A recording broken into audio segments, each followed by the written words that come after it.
أعوذ بالله من الشيطان الرجيم بسم الله الرحمن الرحيم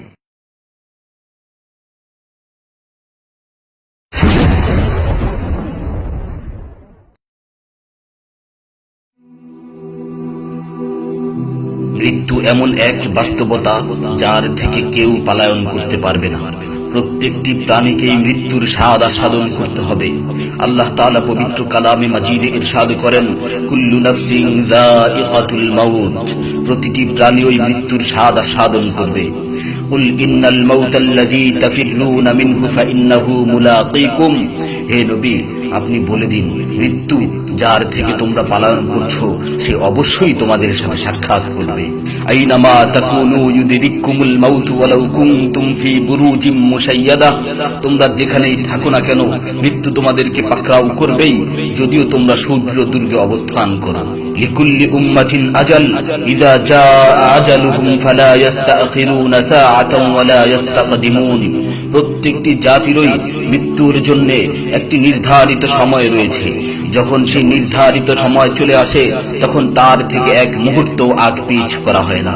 এই ক্ষণস্থায়ী পৃথিবী যাকে নিয়ে তোমরা স্বপ্ন দেখছো, এই স্বপ্নের পৃথিবীও একদিন ধ্বংস হয়ে যাবে।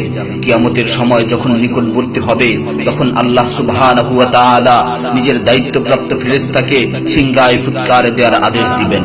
অতঃপর ফেরেশতা সিংহায় ফুঁক দিবেন, ফলে পৃথিবী ও পাহাড় সমূহ উত্তোলিত হবে, চূর্ণ বিচূর্ণ হয়ে যাবে, আকাশ ফেটে টুকরো টুকরো হয়ে যাবে এবং নক্ষত্র সমূহ ঝরে পড়বে, সূর্য তার কিরণ হারিয়ে ফেলবে, সমুদ্রকে উত্তাল করে তোলা হবে। সেদিন কিয়ামতের ভূমিকম্প ও কিয়ামতের ভয়াবহ অবস্থা দেখে সকলেই মৃত্যুবরণ করবে। আল্লাহ তাআলা বলছেন, ইয়া আইয়ুহান নাসু ইত্তাকু রাব্বাকুম ইন্না যালযালাতাস সাআতি শাইউন আযীম ইয়াওমা তারাউনাহা তাযহালু কুল্লু মুরদি'াতিন আম্মা রাদা'at ওয়া তাদ'উ কুল্লু যাতি হামলিন হামলাহা ওয়া তারান নাসা সুকারা ওয়া মা হুম বিসুকারা ওয়ালাকিন্না আযাবাল্লাহি শাদীদ। হে মানুষ, তোমরা তোমাদের প্রতিপালককে ভয় করো, নিশ্চয়ই কিয়ামতের প্রকম্পন এক ভয়ঙ্কর ব্যাপার। সেদিন তোমরা দেখবে প্রত্যেক স্তন্যদানকারিণী আপন দুগ্ধপোষ্য শিশুকে ভুলে যাবে এবং প্রত্যেক গর্ভধারিণী তার গর্ভপাত করে ফেলবে। তুমি দেখবে মানুষকে পাগলের মতো, আসলে ওরা পাগল নয়, তবে আল্লাহর আযাবই হবে কঠিন। فإذا نفخ في الصور نفخة واحدة وحملت الأرض والجبال فدكتا دكة واحدة, অতঃপর যখন সিংহায় ফুঁক দেওয়া হবে একটি মাত্র ফুঁক, আর জমিন ও পর্বতমালাকে উত্তোলিত করা হবে এবং মাত্র একটি আঘাতে এগুলো চূর্ণ বিচূর্ণ হয়ে যাবে। ইযা সামাউ ফাতারাত ওয়া ইযাল কাওয়াকিবু ইনতাসারাত ওয়া ইযাল বিহারু ফুজ্জিরাত ওয়া ইযাল কুবুরু বু'সিরাত আলিমাত নাফসুম মা কদ্দামাত ওয়া আখখারাত, যখন আসমান বিদীর্ণ হবে, আসমান ফেটে টুকরো টুকরো হয়ে যাবে, আর যখন নক্ষত্রগুলো ঝরে পড়বে, আর যখন সমুদ্রগুলোকে উত্তাল করে তোলা হবে, আর যখন কবরগুলোকে উন্মোচিত করা হবে, তখন প্রত্যেকেই জানতে পারবে সে আগে কি পাঠিয়েছে এবং পরে কি পাঠিয়েছে। সেদিন কিয়ামতের ভয়াবহতায় আল্লাহ সুবহানাহু ওয়া তাআলা ব্যতীত প্রতিটি প্রাণী প্রাণ হারাবে। পবিত্র কালামে মাজিদে ইরশাদ হয়েছে, কুল্লু শাইইন হালিকুন ইল্লা ওয়াজহা, সেদিন আল্লাহর মহান সত্তা ব্যতীত প্রত্যেকটি জিনিসই ধ্বংস হয়ে যাবে।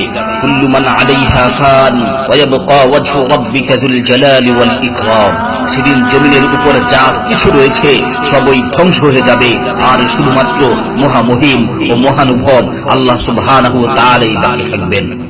তাফসীরে ইবনে কাসীরে বর্ণিত হয়েছে, যখন ইসরাফিল আলাইহিস সালাতু ওয়াস সালাম সিংহায় ফুৎকার দিবেন তখন সকলেই মরে যাবে।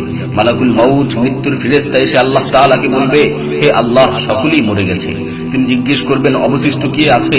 উত্তর দিবে, হে আমার রব, আপনি, আর আপনি তো হলেন চিরঞ্জীব।